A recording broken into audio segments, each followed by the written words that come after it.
ಬಿಟ್ಟು ಎಲ್ಲರೂ ಕೂಡ ಮುಂಭಾಗದ ಆಸನಗಳನ್ನು ಆಸನವಾಗಿ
पुष्पाणि समर्पयामि शिवराचार्य चरणारविन्दान् पुष्पाणि समर्पयामि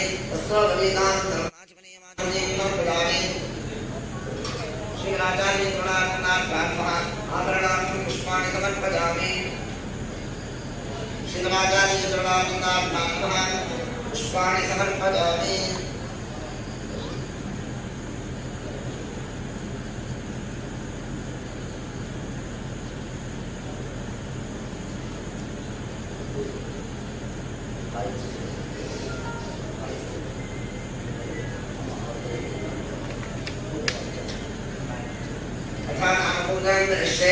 ओम केशवाय नमः ओम नारायणाय नमः ओम माधवाय नमः ओम गोविन्दाय नमः ओम विष्णवे नमः ओम मधुसूदनाय नमः ओम त्रिविक्रमाय नमः ओम वामनाय नमः ओम श्रीधराय नमः ओम ऋषिकेशाय नमः ओम वन्दनाभाय नमः ओम दामोदराय नमः ओम संकर्षणाय नमः ओम वासुदेवाय नमः ओम प्रद्युम्नाय नमः ओम अनिरुद्धाय नमः ओम पुरुषोत्तमाय नमः ओम अधोक्षराय नमः ओम नागसिंहाय नमः ओम अच्युताय नमः ओम जनार्दनाय नमः ओम उपेन्द्राय नमः ओम हरये नमः ओम श्रीकृष्णाय नमः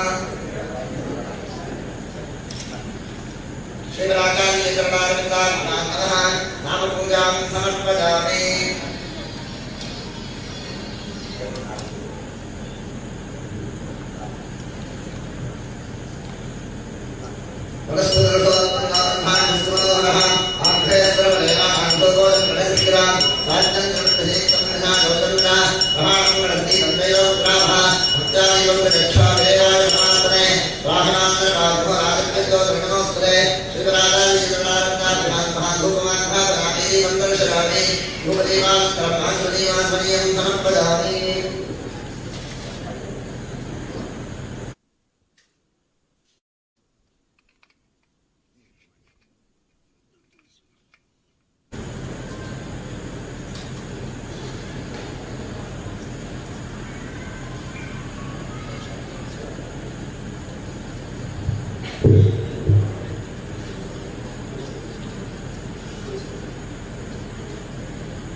ओम सोमो वा एतस्य राज्यमादत्ते यो राजासन् राज्यो वासो मे ददते देवसुवा मेतानि हवीगुंषि भवन्ति एतावन्तो वै देवानागं सवाः त एवास्मै सवान् प्रदक्षन्ते त एनं मनस्तुवन्दे राज्याय देवसु राजा भवति श्रीपराचार्यचरणारविन्दाभ्यां नमः वेदोक्तकर्पूरमङ्गलजीरार्दं दर्शयामि रक्षान् धारयामि हर नमः पार्वती पतये हर हर महादेव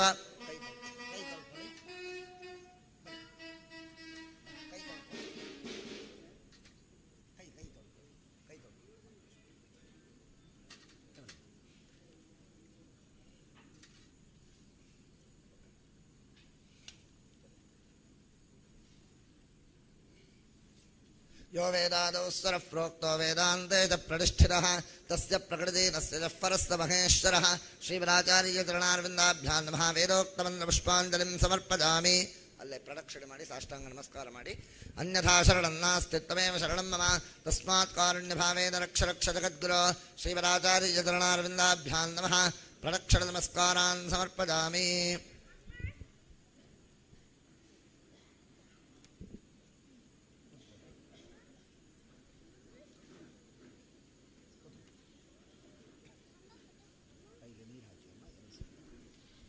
प्रसन्नार्घ्यं करिष्ये ओं तत्पुरुषाय विद्महे महादेवाय धीमहि तन्नो रुद्रः प्रचोदयात् श्रीपराचार्यचरणारविन्दाभ्यां नमः प्रसन्नार्घ्यं समर्पयामि प्रार्थनां करिष्ये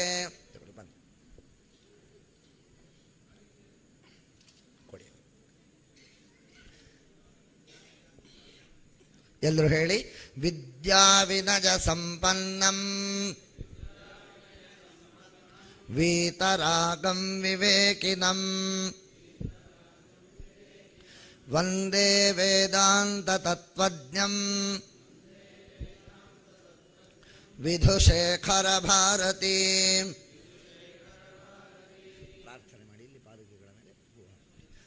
श्रीपराचार्यचरणारविन्दाभ्यां नमः मनोरथान् प्रार्थयामि श्रीपराचार्यचरणारविन्दाभ्यां नमः क्षत्रदामरार्धमस्तोपदारान् समर्पयामि अनजा पूजजा श्रीपराचार्यचरणारविन्ददेवताः प्रीयन्ताम्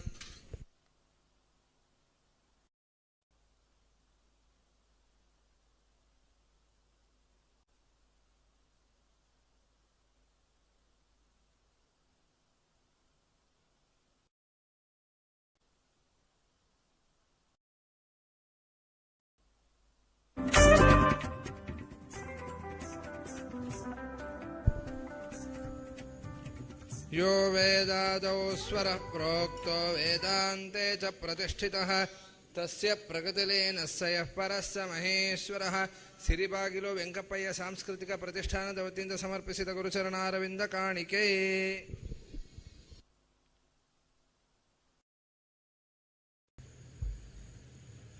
ಶ್ರೀ ಗುರುಭ್ಯೋ ನಮಃ. ಗುರುಚರಣಾರವಿಂದಗಳಿಗೆ ಭಕ್ತಿಯ ಪ್ರಣಾಮಗಳನ್ನು ಸಮರ್ಪಿಸ್ತಾ ಸನ್ನಿಧಾನದ ಶುಭಾನುಗ್ರಹವನ್ನು ಪ್ರಾರ್ಥಿಸ್ತಾ ಇಂದಿನ ಈ ಧರ್ಮಸಭೆ ವೇದಘೋಷದೊಂದಿಗೆ ಶುಭಾರಂಭಗೊಳ್ಳುತ್ತದೆ. ಯೋಗೀಶ ಅಡಿಗರು ಮತ್ತು ಬಳಗದವರು ವೇದಘೋಷವನ್ನು ನೆರವೇರಿಸಿಕೊಡಬೇಕು ಅಂತ ಕೇಳಿಕೊಳ್ಳುತ್ತೇನೆ.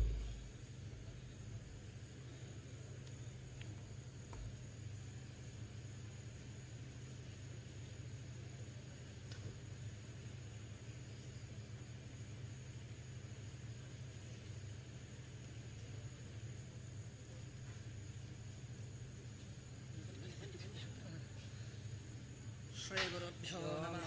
ಹರಿ ಓಂ. ಅಗ್ನಿಮೇಜಗಂ ಹೋತಾರಂ ಅಗ್ನಿಂ ಸಮಿತ್ಯಮಸೇ ವಿಷನ್ನಗ್ನೇ ವಿಶ್ವಾನಿರ್ಯ ಇಳಸ್ಪದೇ ಸಮಿತ್ಯಸೇ ಸಮೋಪಸೋನ್ಯಾಪರ ಸಂರಕ್ಷಧ್ವಂ ಸಂವದಂತಂ ಸಂಭೋಮನಾಂ ಸಿಜಾನತಾಂ ಏಕಾಭಾಗಂ ಯಥಾ ಪೂರ್ವೇ ಸಂಜಾನಾನಾ ಉಪಾಸತೆ ಸಮಾನೋ ಮಂತ್ರಃ ಸಮಿತಿಃ ಸಮಾನೇ ಸಮಾನಂ ಮನಃ ಸಹಜತ್ವಮೇಷ ಸಮಾನಂ ಮಂತ್ರಮಭಿಮಂತ್ರೇವ ಸಮಾನೇ ನವೋ ಅಭಿಷಾಯೋನೆ ಸಮಾನೇ ವಹಾಕೋದಿಃ ಸಮಾನಾ ಹೃದಯಾನಿ ವಹ ಸಮಾನಮಸ್ತವೋ ವದೋ ಯಥಾ ವತ್ಸ ಸಹಾಸನೆ ನಮೋ ಬ್ರಹ್ಮಣೇ ನಮೋ अस्मद्महे नमः पृथिव्यै नमो ओषधेभ्यः नमो वाचे नमो वाचस्पतये नमो विष्णवे महते करोमि. हरिः ओम्.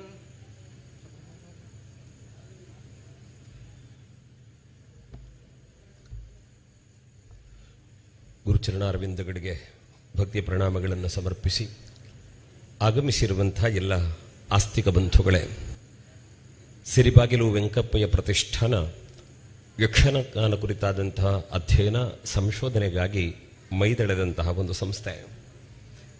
ಈ ನೆಲದಲ್ಲಿ ಗುರುಗಳನ್ನು ಪ್ರಾರ್ಥಿಸುವಂತಹ ಒಂದು ಗೀತಾಯ ಪ್ರಾರ್ಥನೆ ಅದು ಯಕ್ಷಗಾನೀಯವಾಗಿರಬೇಕು ಅನ್ನುವಂತಹ ಅಪೇಕ್ಷೆ ನಮ್ಮದು.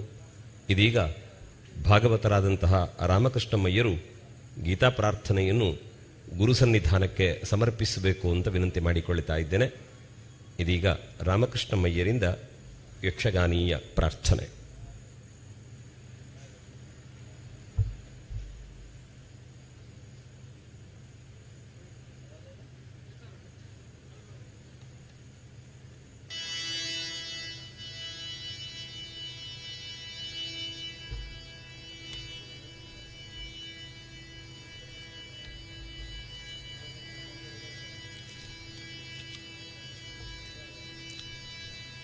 ಶರಣು ಬಂದೆನು ದೇವ ಗಣಪನೆಯೇ, ದುರಿತವಿಲ್ಲವ ನೀಗು ನೀ ಗುಣಶರದಿ ಗಜಮುಖ ಕರುಣಾಪೂರ್ಣನೆಯೇ.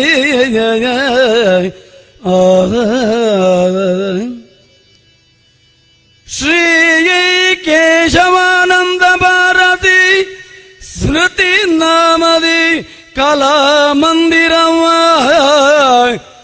ಲೋಕವಂದಿತ ಪುಣ್ಯಧಾಮ ತುಂಗತೀರ ಶ್ರೀ ಕ್ಷೇತ್ರ ಶೃಂಗೇರಿಯಿಂದ ಸಿರಿಬಾಗಿಲಿಗೆ ಮಾತೆ ಶಾರದಿ ಬಂದಂತೆಯೇ ಗುರು ವಿದುಷೇಕರರು ಕರಕಮಲಗಳಿಂದ ಲೋಕಾರ್ಪಣೌಗೈ ಪರಿಪೂರ್ಣರ ದೇವೋ. ಆದಿಶಂಕರ ಪೀಠದಿ ತಾವೈದಿ ಸ್ಮೃತಿ ಮಂದಿರವನ್ನು ಗೈದು ಲೋಕಾರ್ಪಣವಗೊಳಿಸಲು ಧನ್ಯರಾಗಿಗೆಯೋ. ಮೋದದಿಯು ಕಲೆ ಸಂಸ್ಕೃತಿಗಳಿಂಗಾದ ಭವನದಿ ನಿತ್ಯ ನಿತ್ಯವೂ ಸಾಧಕರ ಸುಕ್ಷೇಗವಾಗುವ ತೆರದಿ ಸಾಧಕರ ಸುಕ್ಷೇತ್ರವಾಗುವ ತೆರದಿ ಹರಸುವುದು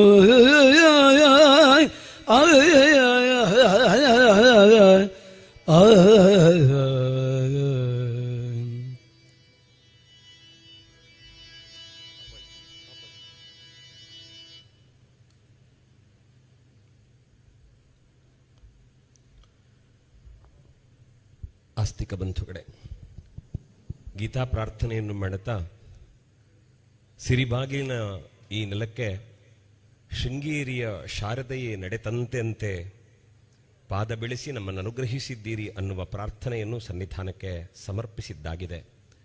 ಮತ್ತೊಮ್ಮೆ ಮಗದೊಮ್ಮೆ ಸನ್ನಿಧಾನಕ್ಕೆ ಭಕ್ತಿಯ ಪ್ರಣಾಮಗಳನ್ನು ಸಮರ್ಪಿಸ್ತಾ ಸ್ವಾಗತದ ನುಡಿಗಳನ್ನಾಡುವುದಕ್ಕೆ ಸಂಭ್ರಮಿಸ್ತೇನೆ.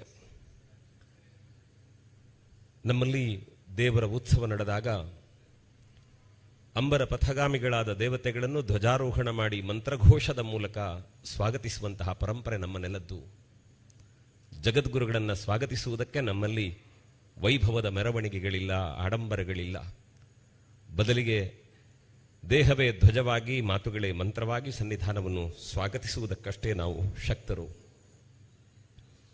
ಈ ಸಂದರ್ಭದಲ್ಲಿ ಸೇರಿರುವಂತಹ ನಾವೆಲ್ಲ ಅರ್ಥೈಸಿಕೊಳ್ಳಬೇಕಾದ ಸತ್ಯ ಒಂದೇನು ಅಂತಂದರೆ, ಗರ್ಭಗುಡಿಯಲ್ಲಿರುವ ವಿಗ್ರಹ ಭಗವಂತನ ಸ್ಥಿರ ರೂಪವಾದರೆ ನಮ್ಮ ಕಣ್ಣ ಮುಂದೆ ನಡೆದಾಡುವಂತಹ ಗುರುಗಳು ಭಗವಂತನ ಚರರೂಪವಂತೆ. ಹಾಗಾಗಿ ನಾವು ಆರಾಧಿಸುವಂತಹ ಸಕಲ ದೇವತಾ ಸನ್ನಿಧಾನಗಳು ಗುರುಪಾದುಕೆಗಳಲ್ಲಿರುತ್ತವೆ ಅನ್ನುವ ಕಾರಣಕ್ಕೆ ಗುರುಪದ ಪದ್ಮಗಳಿಗೆ ಶರಣಾಗತರಾಗಿ ನಮ್ಮ ಅಭೀಷ್ಟವನ್ನು ಪ್ರಾರ್ಥಿಸ್ತೇವೆ. ಗುರುಗಳ ಅನುಗ್ರಹ ಹೇಗಿರುತ್ತದೆ ಅನ್ನುವುದಕ್ಕೆ ನಾನು ಒಂದು ಉದಾಹರಣೆಯನ್ನು ಈ ಸಂದರ್ಭದಲ್ಲಿ ನೆನಪಿಸಿಕೊಳ್ಳಬೇಕು. ಆಡಳಿತಾಧಿಕಾರಿಗಳಾಗಿದ್ದಂತಹ ಗೌರಿಶಂಕರ್ ನೆನಪಿಸಿಕೊಳ್ಳುತ್ತಾರೆ. ಕ್ಷೇತ್ರದಲ್ಲಿ ಯಾವುದೇ ಒಂದು ಕೆಲಸಗಳು ನಡೆಯಬೇಕಾದಾಗ ಗುರುಗಳ ಹತ್ರ ಪ್ರಾರ್ಥಿಸಿ ಅವರ ಅನುಗ್ರಹ ಪಡೆಯುತ್ತಿದ್ದರಂತೆ.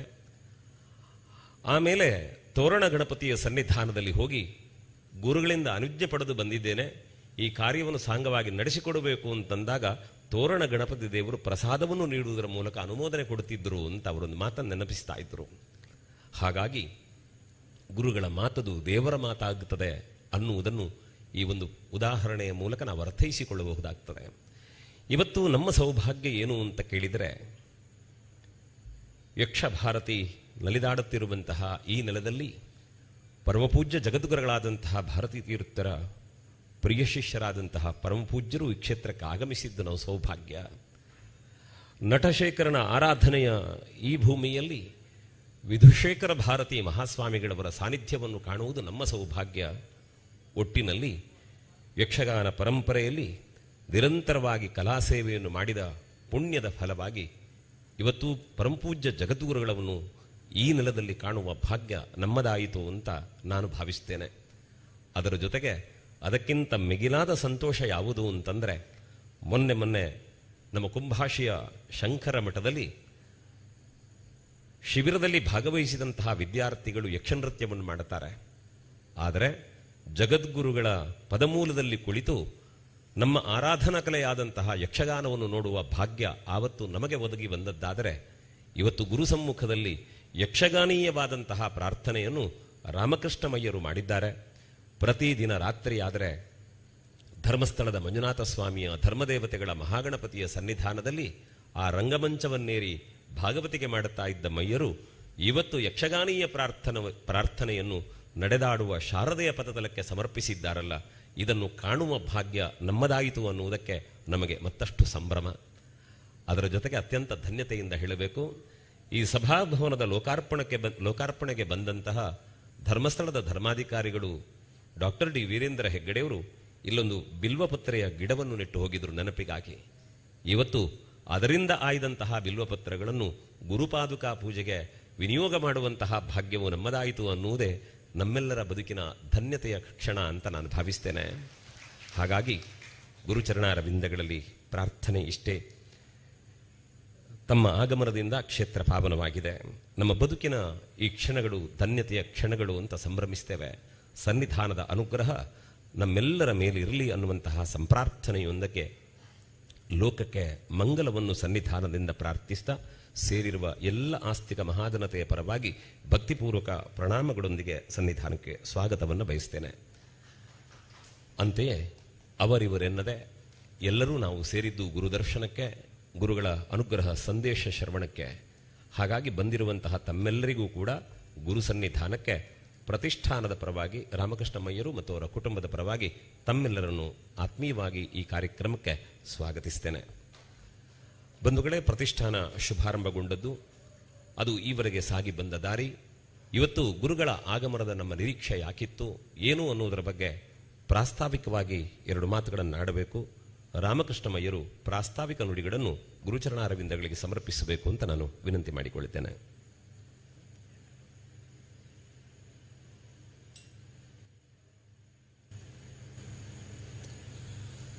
ಪೂಜ್ಯ ಜಗದ್ಗುರುಗಳ ಚರಣಾರವಿಂದಗಳಿಗೆ ಸಾಷ್ಟಾಂಗ ಪ್ರಣಾಮಗೈದು ಗುರು ಹಿರಿಯರನ್ನು ಸ್ಥಳದೇವರನ್ನು ನೆನಪಿಸ್ತಾ 2013ರಲ್ಲಿ ಟ್ರಸ್ಟ್ ಆಕ್ಟ್ ಪ್ರಕಾರ ನೋಂದಣಿಗೊಂಡಂತಹ ಸಿರಿಬಾಗಿಲು ಪ್ರತಿಷ್ಠಾನ ಯಕ್ಷಗಾನೀಯವಾದ ಅಧ್ಯಯನ ಹಲವು ಯೋಗ್ಯ ಚಟುವಟಿಕೆಗಳನ್ನು ನಾಡಿನಾದ್ಯಂತ ನಡೆಸ್ತಾ ಕರ್ನಾಟಕ, ತಮಿಳುನಾಡು, ಕೇರಳ, ಆಂಧ್ರ ಪ್ರದೇಶ ಎಲ್ಲ ಕಡೆಯೂ ಪ್ರದರ್ಶನಗಳಾಗಿತ್ತು.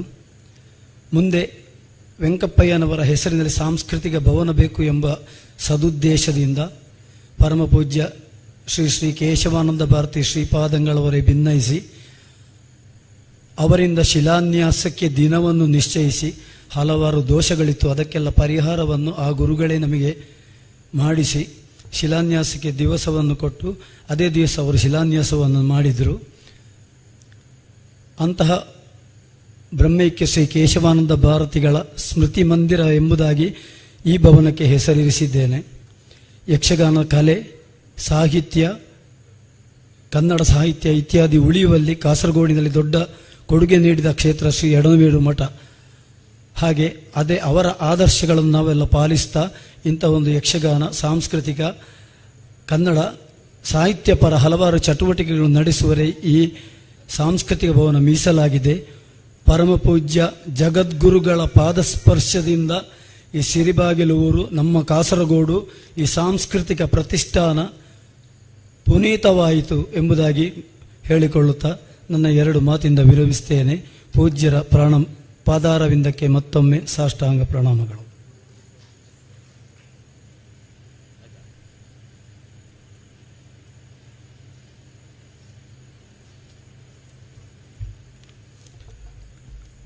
ಬಂಧುಗಳೇ, ಅತ್ಯಂತ ಸಂತೋಷ ಮತ್ತು ಸಂಭ್ರಮದಿಂದ ಜೊತೆಯಾಗಿದ್ದೇವೆ.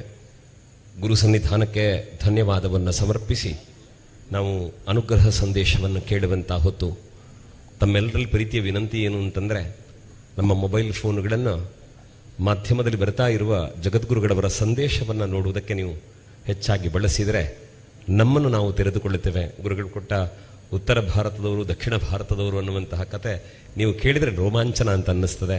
ಅದಕ್ಕೆ ಸರಿಯಾಗಿ ಎಡನೀರಿನಲ್ಲಿ ಕೊಟ್ಟಂತಹ ಸಿಂಹ ಲಾಂಛನದ ಬಗೆಗೆ ಜಗದ್ಗುರುಗಳು ಹೇಳಿದಂಥ ಅರ್ಥ ನೀವು ನೋಡಿದರೆ ಬಹುಶಃ ನಮ್ಮಲ್ಲಿ ರಾಷ್ಟ್ರಭಕ್ತಿ ಮತ್ತೆ ಉದ್ದೀಪನಗೊಳ್ಳುವುದಕ್ಕೆ ಕಾರಣ ಆಗ್ತದೆ ಅಂತ ನಾನು ಭಾವಿಸ್ತೇನೆ. ಇಂತಹ ಅನೇಕ ಸಂಗತಿಗಳನ್ನು ನೆನಪಿಸಿಕೊಳ್ಳುತ್ತಾ ಇದೀಗ ವಂದನಾರ್ಪಣೆ ರಾಜಾರಾಮ್ ರಾವ್ ಅವರು ವಂದನಾರ್ಪಣೆಯನ್ನು ನೆರವೇರಿಸಿಕೊಡಬೇಕು ಅಂತ ವಿನಂತಿ ಮಾಡಿಕೊಳ್ತಾ ಇದ್ದೇನೆ.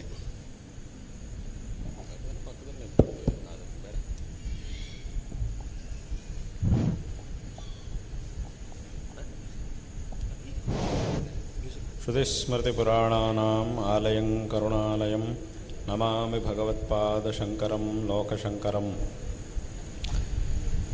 ನಮ್ಮ ಅತ್ಯಂತ ಶ್ರೇಷ್ಠವಾದ ಈ ಸನಾತನ ಧರ್ಮ ಪರಂಪರೆಯ ಉತ್ತಮವಾದಂತಹ ಕಲೆಯಾಗಿರತಕ್ಕಂತಹ ಯಕ್ಷಗಾನ ವಿದ್ಯೆಯನ್ನು, ಈ ಕಲೆಯನ್ನು ಪ್ರಾಚೀನ ಕಾಲದಿಂದಲೂ ಸಹ ವಿಶೇಷವಾದಂತಹ ಶ್ರದ್ಧೆಯಿಂದ ಇದರ ಒಂದು ಸಂಪ್ರದಾಯವನ್ನು ಕಾಪಾಡಿಕೊಂಡು ಬಂದಿರತಕ್ಕಂಥವರು ಅದೆಷ್ಟೋ ಜನ ಇದ್ದಾರೆ.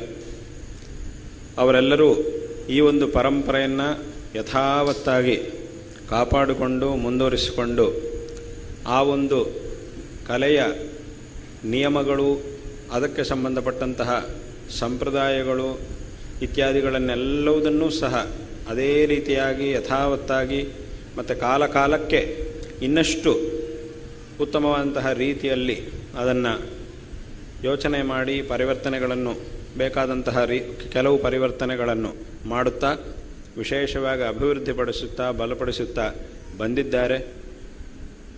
ಎಲ್ಲ ಸಜ್ಜನರ ವಿಶೇಷವಾದಂತಹ ಪ್ರೀತ್ಯಾದರಗಳಿಗೆ ಪಾತ್ರವಾಗಿರತಕ್ಕಂತಹ ಒಂದು ಕಲೆಯಾಗಿ ಇದು ಇರುವುದು ಅತ್ಯಂತ ಸಂತೋಷಕರವಾದಂತಹ ಒಂದು ವಿಷಯ. ಮಾತ್ರವಲ್ಲ, ಉತ್ತಮವಾದಂತಹ ನಮ್ಮ ವೈದಿಕ ವಾಂಗ್ಮಯದಲ್ಲಿ ಇರತಕ್ಕಂತಹ ಅನೇಕ ವಿಧವಾದಂತಹ ವಿಚಾರಗಳನ್ನು ಜನರಂಜಕವಾಗಿ ಜನರಿಗೆ ತಿಳಿಸುವಂತಹ ಕಲೆಯು ಇದು ಆಗಿದೆ. ನಮ್ಮ ವೇದಶಾಸ್ತ್ರ ಪುರಾಣ ಇತಿಹಾಸಾದಿಗಳಲ್ಲಿ ಇರತಕ್ಕಂತಹ ಅನೇಕ ವಿಧವಾದಂತಹ ಭಗವತ್ ಚರಿತ್ರೆಗಳನ್ನು, ಭಗವಲ್ಲೀಲೆಗಳನ್ನು, ಮಹಾಪುರುಷರ ಚರಿತ್ರೆಗಳನ್ನು ಮತ್ತು ನಮ್ಮ ಪುರಾಣಾದಿಗಳಲ್ಲಿ ಹೇಗಿರಬೇಕು ಹೇಗಿರಬಾರದು ಅನ್ನುವುದನ್ನು ಹೇಳುವಂತಹ ಅನೇಕ ವಿಧವಾದಂತಹ ಪಾತ್ರಗಳು ಪ್ರಸಂಗಗಳು ಇವೆ. ಅದೆಲ್ಲವುದನ್ನು ಸಹ ಜನರಿಗೆ ಈ ಮೂಲಕ ತಿಳಿಸುವಂತಹ ಒಂದು ಉತ್ತಮವಾದಂತಹ ಕಲೆಯೇ ಇದು. ಯಾಕೆ ಅಂತಂದರೆ ಮನುಷ್ಯನಿಗೆ ಅತ್ಯಂತ ಅವಶ್ಯಕವಾದಂತಹದ್ದು ಸಂಸ್ಕಾರ. ಅದರೊಳಗೂ ನಮ್ಮ ಧರ್ಮವು ನಮಗೆ ಕೊಡುವಂತಹ, ನಮ್ಮ ಧರ್ಮವು ನಮ್ಮ ವೈದಿಕ ವಾಂಗ್ಮಯವು ಕೊಡುವಂತಹ ಸಂಸ್ಕಾರ ಏನಿದೆಯೋ ಅದು ಇನ್ನೂ ಶ್ರೇಷ್ಠವಾದಂತಹದ್ದು. ಅದಿದ್ದರೆ ಮಾತ್ರ ಮನುಷ್ಯ ಒಳ್ಳೆ ರೀತಿಯಾಗಿ ಇರಲಿಕ್ಕೆ ಸಾಧ್ಯ ಆಗುತ್ತೆ. ಸಂಸ್ಕಾರ ಒಂದು ಮಾತ್ರವೇ ಮನುಷ್ಯನನ್ನು ಸರಿಯಾದಂತಹ ಮಾರ್ಗದಲ್ಲಿ ಇರುವಂತೆ ಮಾಡುತ್ತೆ. ಯಾವತ್ತೂ ಸಹ ತಪ್ಪನ್ನು ಮಾಡಲಿಕ್ಕೆ ಬಿಡುವುದಿಲ್ಲ. ಲೋಕದಲ್ಲಿ ನಾವು ನೋಡಿದರೆ ಒಬ್ಬ ಪಂಡಿತನಾಗಿರ್ತಕ್ಕಂಥವನು ತಪ್ಪು ಮಾಡಲಿಕ್ಕೆ ಸಾಧ್ಯತೆ ಇದೆ, ಮಾಡ್ಬೋದು, ತಪ್ಪು ಮಾಡುವಂತಹ ಸಾಧ್ಯತೆ ಇದೆ. ಒಬ್ಬ ಶ್ರೀಮಂತನಾಗಿರ್ತಕ್ಕಂಥವನು ತಪ್ಪು ಮಾಡುವಂತಹ ಸಾಧ್ಯತೆ ಇದೆ. ಒಬ್ಬ ಅಧಿಕಾರ ಸ್ಥಾನದಲ್ಲಿರುವವನು ತಪ್ಪು ಮಾಡುವಂತಹ ಸಾಧ್ಯತೆ ಇದೆ. ಒಬ್ಬ ಬಲಶಾಲಿಯಾಗಿರ್ತಕ್ಕಂಥವನು ತಪ್ಪು ಮಾಡುವಂತಹ ಸಾಧ್ಯತೆ ಇದೆ. ಆದರೆ ಒಬ್ಬ ಸಂಸ್ಕಾರಶಾಲಿಯಾಗಿರ್ತಕ್ಕಂಥವನು ಮಾತ್ರ ಯಾವತ್ತೂ ತಪ್ಪು ಮಾಡಲಿಕ್ಕೆ ಸಾಧ್ಯವಿಲ್ಲ. ಯಾಕೆ ಅಂತಂದರೆ ಆ ಸಂಸ್ಕಾರ ತಪ್ಪನ್ನು ಮಾಡಲಿಕ್ಕೆ ಬಿಡುವುದಿಲ್ಲ. ತಪ್ಪನ್ನು ಮಾಡ್ತಿದ್ದಾನೆ ಅಂತಂದ್ರೇ ಅವನಿಗೆ ಸಂಸ್ಕಾರ ಇಲ್ಲ ಅಂತ ಅರ್ಥ. ಅವನಿಗೆ ಸಂಸ್ಕಾರವು ಉಂಟು, ಆದರೂ ತಪ್ಪಾದ ಕೆಲಸಗಳನ್ನು ಮಾಡ್ತಾನೆ ಅಂತ ಮಾತ್ರ ಹಾಗೆ ಯಾವತ್ತೂ ಸಹ ಆಗುವುದಿಲ್ಲ. ಈ ತಪ್ಪಾದಂತಹ ಪ್ರವೃತ್ತಿ ಮತ್ತು ಸಂಸ್ಕಾರ ಈ ಎರಡೂ ಒಂದು ಕಡೆ ಇರುವಂತಹ ಪದಾರ್ಥಗಳಲ್ಲ. ಆದ್ದರಿಂದ ಈ ಧನ ಸಂಪತ್ತು, ಧನ, ಅಧಿಕಾರ, ಪಾಂಡಿತ್ಯ ಇದೆಲ್ಲವೂ ಸಹ ಸಾರ್ಥಕವಾಗಬೇಕು, ಸದ್ವಿನಿಯೋಗ ಆಗಬೇಕು ಅಂತಂದರೆ ಅದಕ್ಕೆ ಕಾರಣ ಸಂಸ್ಕಾರವಾಗುತ್ತೆ. ಅದರಿಂದ ಸಂಸ್ಕಾರದ ಇದ್ದರೆ ಮಾತ್ರ ಇದೆಲ್ಲವೂ ಸಾರ್ಥಕ ಆಗುತ್ತೆ. ಸಂಸ್ಕಾರ ಇಲ್ಲ ಅಂತಂದರೆ ಇದೆಲ್ಲವೂ ಸಹ ವ್ಯರ್ಥವಾಗುತ್ತೆ, ದುರ್ವಿನಿಯೋಗ ಆಗುತ್ತೆ. ಅದರಿಂದ ಇಂತಹ ಸಂಸ್ಕಾರ ಅನ್ನೋದು ಮನುಷ್ಯನಿಗೆ ಅತ್ಯಂತ ಅವಶ್ಯಕ. ಅದರಲ್ಲೂ ಈ ಧಾರ್ಮಿಕವಾದಂತಹ ಸಂಸ್ಕಾರ, ಈಗ ಹೇಳಿದ ಹಾಗೆ ನಮ್ಮ ಪುರಾಣಾದಿಗಳು ಯಾವ ರೀತಿಯಾಗಿರಬೇಕು, ಮನುಷ್ಯ ಯಾವ ರೀತಿಯಾಗಿರಬಾರದು ಅನ್ನುವ ಎಲ್ಲ ವಿಚಾರಗಳನ್ನು ಸಹ ಅನೇಕ ವಿಧವಾದಂತಹ ಪ್ರಸಂಗಗಳು, ಉಪಾಖ್ಯಾನಗಳು, ಕಥೆಗಳ ಮೂಲಕ ನಮಗೆ ತಿಳಿಸ್ತಾ ಇವೆ. ಅತ್ಯಂತ ಸ್ಪಷ್ಟವಾಗಿ ನಮಗೆ ತಿಳಿಸ್ತಾ ಇವೆ. ಮತ್ತು ಆ ಪುರಾಣಗಳಲ್ಲಿ, ಇತಿಹಾಸಾದಿಗಳಲ್ಲಿ ಹೇಳಲ್ಪಟ್ಟಂತಹ ವಿಚಾರಗಳೆಲ್ಲವೂ ಅದು ಯಾವುದೋ ಒಂದು ಕಾಲಕ್ಕೆ ಸೀಮಿತ ಅಷ್ಟೇ, ಅದೆಲ್ಲ ಹಳೆ ಕಾಲದ ವಿಷಯ, ಈಗಿನ ಕಾಲಕ್ಕೆ ಅವಶ್ಯಕತೆ ಇಲ್ಲ ಅಂತ ಹೇಳಲಿಕ್ಕೆ ಸಾಧ್ಯವೇ ಇಲ್ಲ. ನಮಗೆ ರಾಮಾಯಣ, ಮಹಾಭಾರತ ಮೊದಲಾದಂತಹ ಇತಿಹಾಸಗಳಲ್ಲಿ, ಪುರಾಣಾದಿಗಳಲ್ಲಿ ಇರತಕ್ಕಂತಹ ಅನೇಕ ವಿಧವಾದಂತಹ ವಿಚಾರಗಳು ಅದೆಲ್ಲ ಹಳೆ ಕಾಲದ್ದು ಅಂತ ಹೇಳಲಿಕ್ಕೆ ಸಾಧ್ಯವೇ ಇಲ್ಲ. ಎಂದೆಂದಿಗೂ ಸಹ ಅದು ಅತ್ಯಂತ ನೂತನವಾಗಿಯೇ ಇರುವಂತಹ ವಿಚಾರಗಳು ಆ ಪುರಾಣಾದಿಗಳಲ್ಲಿ ಇರತಕ್ಕಂತಹ ವಿಚಾರಗಳಾಗಿವೆ. ಎಂದೆಂದಿಗೂ ಸಹ ಇವತ್ತಲ್ಲ, ಇನ್ನೊಂದು 1000, 2000, 10,000 ವರ್ಷಗಳಾದರೂ ಸಹ ಮನುಷ್ಯ ಅದರಿಂದ ಕಲ್ತ್ಕೊಳ್ಳಬೇಕಾದ್ದು ಇದ್ದೇ ಇದೆ. ಅದರಿಂದ ಯಾವುದು ತಪ್ಪು ಯಾವುದು ಸರಿ ಅನ್ನುವಂತಹ ವಿವೇಕವನ್ನು ಪಡ್ಕೊಂಡು ಜೀವನವನ್ನು ನಡೆಸಿದಾಗ ಮಾತ್ರವೇ ಅವನ ಜೀವನ ಅನ್ನೋದು ಸಾರ್ಥಕವಾಗುತ್ತೆ. ಅದರಿಂದ ಈ ಎಲ್ಲ ವಿಚಾರಗಳು ಹಳೆ ಕಾಲದ ವಿಚಾರಗಳು ಅಂತ ತೆಗೆದುಹಾಕ್ಲಿಕ್ಕಾಗುವುದಿಲ್ಲ. ಆ ವಿಚಾರಗಳು ಇದ್ದರೆ ಮಾತ್ರ ಜೀವನ ಅನ್ನೋದು ಸಾರ್ಥಕ ಆಗುತ್ತೆ. ಮತ್ತು ಈ ಒಂದು ಧರ್ಮವನ್ನು ಯಾರು ಅನುಸರಿಸ್ತಾ ಇದ್ದಾರೋ, ಈ ದೇಶದಲ್ಲಿ ಯಾರಿದ್ದಾರೋ ಅವರು ಮಾತ್ರ ಅಲ್ಲ, ಇಡೀ ಪ್ರಪಂಚದಲ್ಲಿ ಯಾರು ಬೇಕಾದರೂ ಆಗಲಿ, ಅವನು ಒಬ್ಬ ಉತ್ತಮನಾದಂತಹ ವ್ಯಕ್ತಿ ಅಂತ ಅನಿಸ್ಕೊಂಡು ಅವನು ಒಳ್ಳೆ ಕೆಲಸಗಳನ್ನು ಮಾಡಿ ತನ್ನ ಜೀವನವನ್ನು ಸಾರ್ಥಕ ಮಾಡಿಕೊಳ್ಳಬೇಕು ಅಂತಂದರೆ ಇಲ್ಲಿ ಕೊಟ್ಟಂತಹ ಈ ಸಂಸ್ಕಾರ ಏನಿದೆಯೋ ಇದು ಅವರಿಗೂ ಸಹ ಅತ್ಯಂತ ಅವಶ್ಯಕ.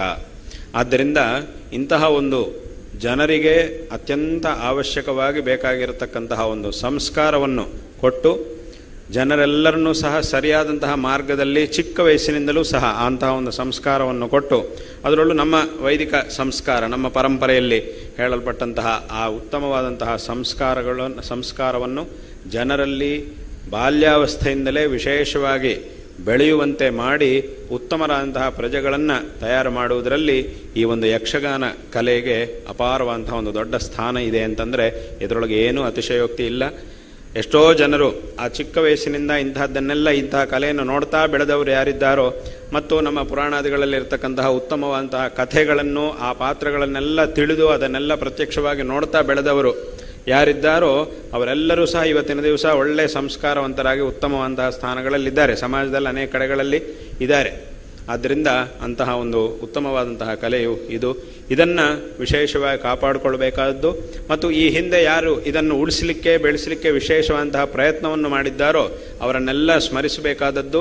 ಮತ್ತು ಇದರ ಒಂದು ಸಂಪ್ರದಾಯ, ಹೇಗೆ ನಾವು ಆರಂಭದಲ್ಲಿ ಮಾತಾಡ್ತಾ ಇದಕ್ಕೊಂದು ಸಂಪ್ರದಾಯ ಇದೆ, ಹೇಗೆ ಬೇಕೋ ಹಾಗೆ ಎಲ್ಲ ಮಾಡಲಿಕ್ಕಾಗುವುದಿಲ್ಲ. ನಮ್ಮ ಇಷ್ಟ ಬಂದಂಗೆ ಹೇಳುವುದು, ನಮ್ಮ ಇಷ್ಟ ಬಂದಂಗೆ ಕುಣಿಯುವುದು, ಅದೆಲ್ಲ ಹಾಗೆಲ್ಲ ಮಾಡಲಿಕ್ಕಾಗುವುದಿಲ್ಲ, ಆ ಥರ ಎಲ್ಲ ಮಾಡಲಿಕ್ಕಾಗುವುದಿಲ್ಲ. ಇದಕ್ಕೊಂದು ಸಂಪ್ರದಾಯ ಇದೆ.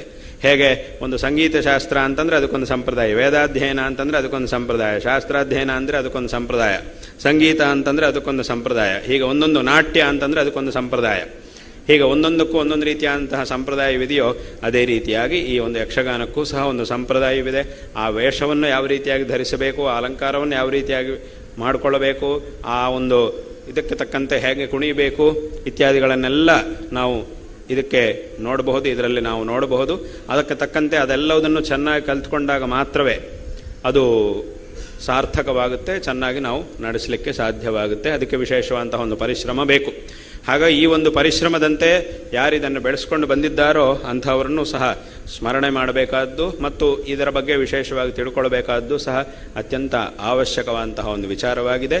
ಹಾಗಾಗಿ ಇದನ್ನೆಲ್ಲವುದನ್ನು ಸಹ ವಿಶೇಷವಾಗಿ ಮನಸ್ಸಿನಲ್ಲಿಟ್ಟುಕೊಂಡು ಈ ಸಿರಿಬಾಗಿಲು ವೆಂಕಪ್ಪಯ್ಯ ಸಾಂಸ್ಕೃತಿಕ ಪ್ರತಿಷ್ಠಾನವನ್ನು ಅನೇಕ ವರ್ಷಗಳ ಹಿಂದೆ ನೀವು ಪ್ರಾರಂಭ ಮಾಡಿ ಇದರ ಮೂಲಕ ವಿಶೇಷವಾಗಿ ಈ ಒಂದು ಕಲೆಯನ್ನು ವಿಶೇಷವಾಗಿ ಜನರೆಲ್ಲರಿಗೂ ಸಹ ತಿಳಿಸಿ ಇದನ್ನು ಪ್ರಸಾರ ಮಾಡುವಂತಹ ಒಂದು ಸಂಕಲ್ಪವನ್ನು ಹೊಂದಿ ಇದನ್ನು ಮಾಡ್ತಾ ಇರುವುದು ಅತ್ಯಂತ ಸಂತೋಷಕರವಾದಂತಹ ಒಂದು ವಿಷಯ. ಮತ್ತು ಈಗಾಗಲೇ ಇದಕ್ಕೆ ಸಂಬಂಧಪಟ್ಟಂತಹ ಆಯಾ ವೇಷಗಳು ಅದನ್ನೆಲ್ಲವುದನ್ನು ಸಹ ನಾವು ಇವತ್ತು ಇಲ್ಲಿ ಜನರೆಲ್ಲರೂ ಸಹ ನೋಡುವುದಕ್ಕೆ ಅನುಕೂಲವಾಗಿ ಆ ಒಂದು ವ್ಯವಸ್ಥೆಯನ್ನು ಸಹ ಇಲ್ಲಿ ಮಾಡಿರುವುದು ಮತ್ತು ಈ ಹಿಂದೆ ಇದಕ್ಕಾಗಿ ಯಾರ್ಯಾರು ಶ್ರಮಿಸಿದ್ದಾರೋ ಅವರೆಲ್ಲರದನ್ನು ಸಹ ವಿವರಗಳನ್ನು ಅಲ್ಲಿ ಜನರೆಲ್ಲರೂ ನೋಡಿ ತಿಳ್ಕೊಳ್ಳುವಂತೆ ಒಂದು ವ್ಯವಸ್ಥೆಯನ್ನು ಮಾಡಿರುವುದು ಇದೆಲ್ಲವೂ ಸಹ ಅತ್ಯಂತ ಸಂತೋಷಕರವಾದಂತಹ ಒಂದು ವಿಷಯವಾಗಿದೆ. ಹಾಗಾಗಿಯೇ ಎಲ್ಲರೂ ಸಹ ಇಲ್ಲಿಗೆ ಬಂದು ಆ ಒಂದು ಇದನ್ನೆಲ್ಲವುದನ್ನು ಸಹ ನೋಡಿ ಇದರ ಒಂದು ಮಹತ್ವವನ್ನು ಪ್ರತಿಯೊಬ್ಬರೂ ಸಹ ಚೆನ್ನಾಗಿ ತಿಳ್ಕೊಂಡು ಈ ಒಂದು ಕಲೆಯನ್ನು ಇನ್ನಷ್ಟು ಹೆಚ್ಚಿನ ರೀತಿಯಲ್ಲಿ ಬೆಳೆಸಿ ತನ್ಮೂಲಕ ಒಂದು ಜನರಿಗೆ ಉತ್ತಮವಾದಂತಹ ಸಂಸ್ಕಾರ, ಇದು ಬರೀ ಮನೋರಂಜನವನ್ನು ಮಾತ್ರವೇ ಕೊಡುವಂತಹದ್ದಲ್ಲ. ಯಾಕಂದರೆ ಜನರ ಮನಸ್ಸು ಸಾಮಾನ್ಯವಾಗಿ ಈ ಮನಸ್ಸು ಯಾವಾಗಲೂ ರಂಜನವನ್ನು ಬಯಸ್ತಾ ಇರುತ್ತೆ. ಹಾಗಾಗಿ ಅಂತಹ ಒಂದು ಮನೋರಂಜನೆ ಮನುಷ್ಯನಿಗೆ ಏನು ಬೇಕಾಗಿದೆಯೋ ಅದನ್ನು ಹೇಳಿಕೊಡುವುದರ ಮೂಲಕನೇ ಅವನೊಳಗೆ ಸಂಸ್ಕಾರ ಬರುವಂತೆ ಮಾಡುವುದು ಅದು ನಮ್ಮ ಒಂದು ಪರಂಪರೆಯ ಮಹತ್ವ. ಅದಕ್ಕೆ ಶಾಸ್ತ್ರಗಳಲ್ಲೂ ಸಹ ಅನೇಕ ಉಪದೇಶಗಳನ್ನು ಹೇಗೆ ಮಾಡ್ತಾರೆ ಅಂತಂದರೆ ನೇರವಾಗಿ ಮಾಡದೆ ಬೇರೆ ಬೇರೆ ದೃಷ್ಟಾಂತಗಳನ್ನು ಕೊಡುವುದರ ಮೂಲಕ ಮಾಡ್ತಾರೆ. ಅದಕ್ಕೆ ಒಂದು ಪ್ರಸಿದ್ಧವಾದ ಒಂದು ಉದಾಹರಣೆ ಹೇಳಬೇಕು ಅಂತಂದರೆ, ನಾವು ಸಂಸ್ಕೃತದಲ್ಲಿ ಒಂದು ಶ್ಲೋಕ ಇದೆ, ಉದಯೇ ಸವಿತಾ ರಕ್ತಃ ರಕ್ತಶ್ಚಾಸ್ತಮಯೇ ತಥಾ ಅಂತ. ಏನಿದ್ರ ಅರ್ಥ ಅಂದರೆ ಸೂರ್ಯ ಬಿಂಬ ಉದಯಿಸುವ ಹೊತ್ತಿಗೂ ಕೆಂಪಾಗಿರುತ್ತೆ, ಅಸ್ತಮಯ ಆಗುವ ಹೊತ್ತಿಗೂ ಕೆಂಪಾಗಿರುತ್ತೆ ಅಂತ. ಏನಿದರ ಅರ್ಥ? ಈ ಥರ ಹೇಳಿದ್ರಿಂದ ಅದು ನಮಗೂ ಗೊತ್ತಿದೆ. ಏನಿದರ ಅರ್ಥ ಅಂತಂದರೆ ಇಲ್ಲಿ ನಾವು ತಿಳ್ಕೊಳ್ಬೇಕಂತಹ ವಿಷಯ ಅಂದರೆ, ಉದಯ ಅಂತಂದರೆ ಅಭಿವೃದ್ಧಿ, ಅದು ಸುಖಕ್ಕೆ ಸಂಕೇತ. ಅಸ್ತಮಯ ಅಂತಂದರೆ ಅದು ಪತನ, ಅದು ದುಃಖಕ್ಕೆ ಸಂಕೇತ. ನಮಗೆ ಅಭಿವೃದ್ಧಿ ಆದಾಗ ಸಂತೋಷವಾಗಿರ್ತೀವಿ, ಪತನವಾದಾಗ ಮನುಷ್ಯನಿಗೆ ದುಃಖ ಅನ್ನೋದೇ. ಹಾಗಾಗಿ ಉದಯ ಅಂತಂದರೆ ಅದು ಸಂತೋಷ, ಅದು ಸುಖ. ಅಸ್ತಮಯ ಅಂತಂದರೆ ಅದು ದುಃಖ. ಈ ಎರಡೂ ಸಂದರ್ಭಗಳಲ್ಲೂ ಸೂರ್ಯಬಿಂಬ ನೋಡ್ಲಿಕ್ಕೆ ಒಂದೇ ಥರ ಇರುತ್ತೆ. ಮನುಷ್ಯನೂ ಹಾಗಿರಬೇಕು. ಜೀವನದಲ್ಲಿ ಬರುವಂತಹ ಕಷ್ಟ ಸುಖಗಳು ಎರಡರಲ್ಲೂ ಸಹ ಮನುಷ್ಯ ಒಂದೇ ರೀತಿಯಾಗಿ ನಿರ್ವಿಕಾರನಾಗಿರುವುದನ್ನು ಕಲ್ತ್ಕೊಳ್ಳಬೇಕು ಅನ್ನುವಂತಹ ಉಪಮಾನವನ್ನು, ಒಂದು ವಿಚಾರವನ್ನು ಶಾಸ್ತ್ರವು ಈ ಉಪಮಾನವನ್ನು ಕೊಡುವುದರ ಮೂಲಕ ಮಾಡ್ತಾ ಇದೆ. ಅಂದರೆ ಇದರಿಂದ ಶಾಸ್ತ್ರದ ಒಂದು ಉದ್ದೇಶ ಏನು ಅಂತ ಕೇಳಿದರೆ, ನಮಗೆ ಒಳ್ಳೆಯ ವಿಷಯಗಳನ್ನು ಹೇಳ್ಕೊಡೋರು ಯಾವಾಗಲೂ ನಮ್ಮ ಪಕ್ಕದಲ್ಲಿ ಇರುವುದಿಲ್ಲ. ಯಾವತ್ತೋ ಒಂದು ಸತಿ ಹೇಳ್ಕೊಡ್ತಾರೆ, ಆಮೇಲೆ ತುಂಬ ಜನ ಸ್ವಲ್ಪ ಕಾಲಕ್ಕೆ ಅದನ್ನು ಮರೆತು ಬಿಡ್ತಾರೆ, ಪುನಃ ತಪ್ಪಾದ ಮಾರ್ಗದಲ್ಲೇ ಹೋಗ್ತಾ ಇರ್ತಾರೆ. ಆದರೆ ಶಾಸ್ತ್ರ ಏನು ಮಾಡ್ತಾ ಇದೆ ಅಂತಂದರೆ, ಇವನು ಎಂಥ ಒಂದು ಪರಿಸ್ಥಿತಿಯಲ್ಲಿದ್ದರೂ ಸಹ ಈ ಒಂದು ಉಪದೇಶವನ್ನು ಇವನ ಜೀವನದಲ್ಲಿ ಯಾವತ್ತೂ ಮರೀಬಾರದು ಅನ್ನುವಂತಹ ಉದ್ದೇಶದಿಂದ ಆ ಶಾಸ್ತ್ರವು ಏನು ಮಾಡ್ತಾ ಇದೆ ಅಂತಂದರೆ, ಆ ಉಪದೇಶ ಮಾಡೋರ ಜೊತೆಯಲ್ಲಿಲ್ಲದೆ ಹೋದರೂ ಆ ಸೂರ್ಯ ಯಾವಾಗಲೂ ನಮಗೆ ಕಾಣಿಸ್ತಾನೆ ಇರ್ತಾನೆ. ಸೂರ್ಯೋದಯ ಪ್ರತಿ ದಿವಸ ಆಗ್ತಾನೆ ಇರುತ್ತೆ, ಸೂರ್ಯಬಿಂಬ, ಸೂರ್ಯಾಸ್ತಮಯ, ಸೂರ್ಯೋದಯ, ಸೂರ್ಯಾಸ್ತಮಯ ಪ್ರತಿ ದಿವಸ ಆಗ್ತಾನೆ ಇರುತ್ತೆ. ಅದರಿಂದ ಹೇಳ್ಕೊಡೋರು ನಮ್ಮ ಜೊತೆಯಲ್ಲಿಲ್ಲದೆ ಇದ್ದರೂ ಆ ಹೇಳಬೇಕಂತಹ ವಿಚಾರವನ್ನು ಸೂರ್ಯನನ್ನು ಹೇಳಿ, ಸೂರ್ಯನನ್ನು ಉಪಮಾನವಾಗಿ ಕೊಟ್ಟು ಅದರ ಮೂಲಕ ನಮಗೆ ಹೇಳಬೇಕಾದ ವಿಚಾರವನ್ನು ನಮ್ಮ ಶಾಸ್ತ್ರವು ಹೇಳ್ತಾ ಇದೆ. ಹಾಗಾಗಿ ಏನಾಗಬೇಕು, ಅದನ್ನು ನೋಡಿದಾಗ, ಸೂರ್ಯಬಿಂಬವನ್ನು ನೋಡಿದಾಗ ನಮಗಿದು ಜ್ಞಾಪಕಕ್ಕೆ ಬರಬೇಕು. ಮನುಷ್ಯರಿಗೆ, ಜನರೆಲ್ಲರಿಗೂ ಆ ಸೂರ್ಯಬಿಂಬವನ್ನು ನೋಡಿದಾಗ ಈ ವಿಚಾರ ಜ್ಞಾಪಕಕ್ಕೆ ಬರಬೇಕು. ಹಾಗಂದರೆ ಯಾವ ಕ್ಷಣದಲ್ಲೂ ಸಹ ಮನುಷ್ಯ ಸರಿಯಾದ ಮಾರ್ಗವನ್ನು ಬಿಟ್ಟು ತಪ್ಪಾದ ಮಾರ್ಗಕ್ಕೆ ಹೋಗಬಾರದು ಅನ್ನೋದು ನಮ್ಮ ಶಾಸ್ತ್ರಗಳ, ನಮ್ಮ ಹಿಂದಿನವರ ಒಂದು ಆಶಯ. ಅವನಿಗೆ ಹೇಳ್ಕೊಡೋರ ಜೊತೆಯಲ್ಲಿದ್ದೇ ಹೋದರೂ ಯಾವುದು ಇವನ ಜೊತೆಯಲ್ಲಿರುತ್ತೋ ಅದರಿಂದಲೇ ಇವನಿಗೆ ಹೇಳಬೇಕಂತಹ ವಿಚಾರವು ಸದಾಕಾಲ ಜ್ಞಾಪಕದಲ್ಲಿದ್ದು ಅವನು ಸರಿಯಾದ ಮಾರ್ಗದಲ್ಲಿ ಇರಲಿ, ಯಾವತ್ತೂ ಅವನು ಸರಿಯಾದ ಮಾರ್ಗವನ್ನು ಬಿಟ್ಟು ತಪ್ಪಾದ ಮಾರ್ಗಕ್ಕೆ ಹೋಗದೇ ಇರಲಿ ಅನ್ನುವಂತಹದ್ದು ಅಷ್ಟೊಂದು ದೀರ್ಘದೃಷ್ಟಿ, ಅಷ್ಟೊಂದು ಸೂಕ್ಷ್ಮ ದೃಷ್ಟಿಯಿಂದ ನಮ್ಮ ಶಾಸ್ತ್ರಗಳು ನಮಗೆ ಒಳ್ಳೆಯ ವಿಚಾರ, ನಮ್ಮ ಶಾಸ್ತ್ರಗಳು, ನಮ್ಮ ಪರಂಪರೆ ನಮಗೆ ಉತ್ತಮವಾದಂತಹ ಮಾರ್ಗವನ್ನು ನೀಡಿ ಒಳ್ಳೆಯ ಸಂಸ್ಕಾರವನ್ನು ನೀಡ್ತಾ ಇವೆ. ಅದರಿಂದ ಈ ಒಂದು ಕಲೆಯ ಮೂಲಕ ಬರೀ ಇದು ಮನೋರಂಜನೆ ಮಾತ್ರ ಅಲ್ಲ, ಆ ಮನೋರಂಜನದ ಜೊತೆಗೆ, ಯಾಕಂದರೆ ಮನುಷ್ಯ ಯಾವಾಗಲೂ ಆ ಮನೋರಂಜನವನ್ನು ಬಯಸ್ತಾ ಇರ್ತಾನೆ. ಆಯ್ತಪ್ಪ, ನಿನಗೆ ಮನೋರಂಜನವನ್ನೇ ಕೊಡ್ತೀನಿ, ಅದರ ಜೊತೆಗೆ ಇಷ್ಟು ಉತ್ತಮವಾದಂತಹ ಒಂದು ಸಂಸ್ಕಾರವನ್ನು ನಿಮಗೆ ಕೊಡ್ತೀವಿ ಅನ್ನುವಂತಹ ಉದ್ದೇಶದಿಂದ ಈ ಒಂದು ಕಲೆಯ ಮೂಲಕ ಆ ಉತ್ತಮವಾದಂತಹ ವಿಚಾರಗಳನ್ನು ಸಹ, ಸಂಸ್ಕಾರವನ್ನು ಸಹ ಕೊಡುವಂತಹ ಒಂದು ಆ ಪರಂಪರೆ ಹಿಂದಿನಿಂದಲೂ ಸಹ ನಮ್ಮ ಧರ್ಮದಲ್ಲಿ ಬರ್ತಾ ಇದೆ. ಹಾಗಾಗಿ ಅದರ ಒಂದು ವಿಶೇಷವಾದಂತಹ ಸಂರಕ್ಷಣೆ ಇತ್ಯಾದಿಗಳನ್ನು ಮಾಡುವುದಕ್ಕೋಸ್ಕರ ಇಲ್ಲಿ ಈ ಒಂದು ಪ್ರತಿಷ್ಠಾನವನ್ನು ಪ್ರಾರಂಭ ಮಾಡಿ ಇಲ್ಲಿ ಇದನ್ನೆಲ್ಲವುದನ್ನು ಸಹ ಮಾಡ್ತಾ ಇರುವುದು ಅತ್ಯಂತ ಸಂತೋಷಕರವಾದಂತಹ ಒಂದು ವಿಷಯ. ಹಾಗಾಗಿ ಈ ಒಂದು ಸಂದರ್ಭದಲ್ಲಿ ನಾವು ಈ ಪ್ರಾಂತ್ಯದಲ್ಲಿ ಯಾತ್ರೆಯನ್ನು ಮಾಡ್ತಾ ಇರತಕ್ಕಂತಹ ಈ ಸಂದರ್ಭದಲ್ಲಿ ಇಲ್ಲಿಗೆ ಬರಬೇಕು ಎಂಬುದಾಗಿ ನೀವು ವಿಶೇಷವಾಗಿ ಶ್ರದ್ಧಾಭಕ್ತಿಗಳಿಂದ ಪ್ರಾರ್ಥನೆ ಮಾಡಿದ್ದೀರಿ. ಹಾಗೆ ನಾವು ಸಹ ಸ್ವಲ್ಪ ಹೊತ್ತಾದರೂ ಇಲ್ಲಿಗೆ ಬರಬೇಕು, ಇಲ್ಲಿ ಬಂದು ಹೋಗಬೇಕು, ನೋಡಿ ಹೋಗಬೇಕು ಅನ್ನುವಂತಹ ಒಂದು ಉದ್ದೇಶದಿಂದ ಇವತ್ತು ಇಲ್ಲಿಗೆ ಆಗಮಿಸಿದ್ದೇವೆ. ನಿಮ್ಮೆಲ್ಲರ ನಿಮ್ಮ ಈ ಒಂದು ವಿಶೇಷವಾದಂತಹ ಪರಿಶ್ರಮ ಅದು ಅತ್ಯಂತ ಪ್ರಶಂಸನೀಯವಾಗಿದೆ. ಹಾಗಾಗಿ ಇದು ಮುಂದಿನ ದಿವಸಗಳಲ್ಲಿ ಇನ್ನೂ ಹೆಚ್ಚಿನ ರೀತಿಯಲ್ಲಿ ಇದರಿಂದ ಉತ್ತಮವಾದಂತಹ ಕಾರ್ಯಗಳು, ಈ ಒಂದು ಕಲೆಯು ಇನ್ನಷ್ಟು ಹೆಚ್ಚಿನ ಒಂದು ವ್ಯಾಪಕವಾಗಿ ಅಭಿವೃದ್ಧಿಯನ್ನು ಹೊಂದಲಿ ಎಂಬುದಾಗಿ ಈ ಸಂದರ್ಭದಲ್ಲಿ ನಾವು ಎಲ್ಲ ರೀತಿಯಲ್ಲೂ ಆಶೀರ್ವಾದಗಳನ್ನು ಮಾಡ್ತಾ ಇದ್ದೇವೆ. ಮತ್ತು ಇವತ್ತು ಇಲ್ಲಿಗೆ ನಾವು ಆಗಮಿಸುವಂತಹ ಈ ಸಂದರ್ಭದಲ್ಲಿ ಈ ಒಂದು ಕಲೆಗೆ ವಿಶೇಷವಾದಂತಹ ಒಂದು ಪ್ರೋತ್ಸಾಹವನ್ನು ಎಲ್ಲವುದನ್ನೂ ಸಹ ಕೊಟ್ಟಂಥವರು ಇಲ್ಲಿಯ ವಿಶೇಷವಾಗಿ ಈ ಒಂದು ಪ್ರಾಂತ್ಯದಲ್ಲಿ ಒಂದು ಶಂಕರ ಭಗವತ್ಪಾದಾಚಾರ್ಯರ ಅದ್ವೈತ ಪರಂಪರೆಗೆ ಸೇರಿರತಕ್ಕಂತಹ ಒಂದು ಮಠ, ಎಡ್ನೀರು ಮಠ. ಆ ಒಂದು ಮಠದಲ್ಲಿ ಹಿಂದಿನ ಅಧಿಪತಿಗಳಾಗಿ ಇದ್ದಂಥವರು, ಪ್ರಸಿದ್ಧರಾಗಿರ್ತಕ್ಕಂಥವರು ಕೇಶವಾನಂದ ಭಾರತೀ ಸ್ವಾಮಿಗಳವರು. ಅವರು ಈ ಒಂದು ಕಲೆಗೆ ವಿಶೇಷವಾದಂತಹ ಒಂದು ಪ್ರೋತ್ಸಾಹವನ್ನು ಕೊಟ್ಟು ನಿಮಗೆ ವಿಶೇಷವಾಗಿ ಆಶೀರ್ವಾದವನ್ನು ಮಾಡಿದ್ದಾರೆ. ಹಾಗಾಗಿ ಅವರ ಒಂದು ಹೆಸರಿನಲ್ಲಿ ಈ ಒಂದು ಸ್ಮೃತಿ ಭವನವನ್ನು ನಿರ್ಮಾಣ ಮಾಡಿ ಇದಕ್ಕೆ ಅವರ ಒಂದು ಹೆಸರನ್ನಿಟ್ಟು ಇದನ್ನು ಇವತ್ತು ಉದ್ಘಾಟನೆ ಮಾಡಬೇಕು ಎಂಬುದಾಗಿ ಪ್ರಾರ್ಥನೆ ಮಾಡಿದರೆ ಅದರಂತೆ ಇವತ್ತು ಮಾಡಿದ್ದೇವೆ. ಇದು ಬಹಳ ಸಂತೋಷಕರವಾದಂತಹ ಒಂದು ವಿಷಯ. ಇದು ಇಲ್ಲೂ ಸಹ ಮುಂದೆ ಈ ಒಂದು ಭವನದಲ್ಲೂ ಸಹ ಮುಂದೆ ಅನೇಕ ವಿಧವಾದಂತಹ ಕಾರ್ಯಕ್ರಮಗಳು, ಉತ್ತಮವಾದಂತಹ ಕಾರ್ಯಕ್ರಮಗಳು ನಡೆಯಲಿ, ತದ್ವಾರ ಇನ್ನಷ್ಟು ಹೆಚ್ಚಿನ ಶ್ರೇಯಸ್ಸು ಎಲ್ಲರಿಗೂ ಸಹ ಪ್ರಾಪ್ತವಾಗಲಿ ಎಂಬುದಾಗಿ ಈ ಸಂದರ್ಭದಲ್ಲಿ ಆಶೀರ್ವಾದಗಳನ್ನು ಮಾಡ್ತಾ, ವಿಶೇಷವಾಗಿ ಈ ಒಂದು ಸಂದರ್ಭದಲ್ಲಿ ಇಲ್ಲಿಗೆ ಆಗಮಿಸಿದಂತಹ ಎಲ್ಲ ಭಕ್ತಜನರಿಗೂ ನಾವು ನಾರಾಯಣ ಸ್ಮರಣಪೂರ್ವಕವಾಗಿ ಆಶೀರ್ವಾದಗಳನ್ನು ಮಾಡ್ತಾ ಇದ್ದೇವೆ. ಮತ್ತು ರಾಮಕೃಷ್ಣಮಯ್ಯ ಅವರಿಗೂ ಮತ್ತು ಅವರ ಪರಿವಾರಕ್ಕೂ ಎಲ್ಲರಿಗೂ ಸಹ ನಾವು ಆಶೀರ್ವಾದಗಳನ್ನು ಮಾಡ್ತಾ ಇದ್ದೇವೆ. ಈ ಎಲ್ಲ ಕಾರ್ಯಗಳು ನಿರ್ವಿಘ್ನವಾಗಿ ನಡೆಯಲಿ. ಇದಕ್ಕೆ ನಮ್ಮ ಒಂದು ಆಶೀರ್ವಾದ, ನಮ್ಮ ಸಹಕಾರ ಅದು ಯಾವಾಗಲೂ ಸಹ ಇರುತ್ತೆ ಅನ್ನುವಂತಹ ವಿಷಯವನ್ನು ಈ ಸಂದರ್ಭದಲ್ಲಿ ಹೇಳ್ತಾ ಮತ್ತೊಮ್ಮೆ ಎಲ್ಲರಿಗೂ ಆಶೀರ್ವಾದಗಳನ್ನು ತಿಳಿಸಿ ಈ ಮಾತುಗಳನ್ನು ಇಲ್ಲಿ ಉಪಸಂಹಾರ ಮಾಡುತ್ತೇವೆ. ಹರ ನಮಃ ಪಾರ್ವತೀಪತಯೇ, ಹರ ಹರ ಮಹಾದೇವ.